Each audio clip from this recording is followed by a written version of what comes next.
So அப்போ வந்து இது எல்லாமே வந்து ஒரு ப்ரீ பிளான்டா வந்து டிஎம்கே ஆர்கனைஸ்டு பார்ட்டி தான் வந்து மக்கள் நீதி மையமா அப்படிங்கிற ஒரு கேள்வியும் பல இடத்துல இதுல வருது. நீங்க மட்டும் இல்ல, பல பேர் பல இடத்துல இதை பேசுறாங்க.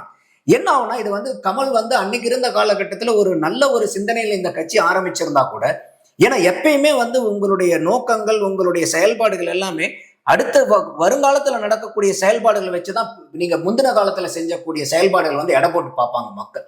அப்ப இன்னைக்கு நீங்க போயிட்டு வந்து திமுக கூட போய் நீங்க உட்கார்ந்து இருந்தீங்கன்னா போது நீங்க மாதிரி கேட்கிற மாதிரி அந்த சந்தேகங்கள் மக்கள் கிட்ட எழுறது சாதாரணம் தானே.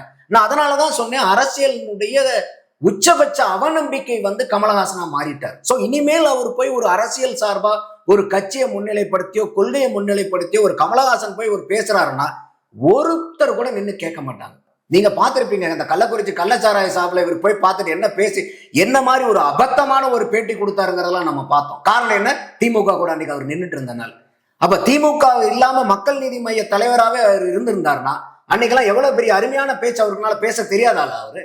அப்ப நீங்க இருக்கிற ஏதாவது சொல்லுவாங்கல்ல, இருக்கும் இடத்தில் இருந்து கொண்டால் எல்லாம் சௌக்கியமேன்னு ஒரு பாட்டு வரும் இல்லையா, அந்த மாதிரி நீங்க இருக்கிற இடம் இப்ப நீங்க சரியில்லாதனால அசௌகரியமா இருக்கீங்க நீங்க. அப்ப அதனாலதான் சொன்னேன், இன்னைக்கு கமலஹாசனுடைய அரசியல் வாழ்க்கை அசவனம் ஆயிடுச்சு, அவ்வளவுதான். அவர் இன்னைக்கு திமுகவுடைய எம்பி. இனிமேல் ஏது மக்கள் நீதி மையம்? இந்த மக்கள் நீதி மையம் எம்பின்னு போறாரு அவரு? சான்ஸே இல்லது. Is going to be DMK MP Rajya Sabha. அப்ப ஏது மக்கள் நீதி மையம்? அந்த மக்கள் நீதி மையத்துக்கு இவர் எப்படி தலைவரா இருப்பாரு திமுகவுடைய எம்பியா இருந்துட்டு?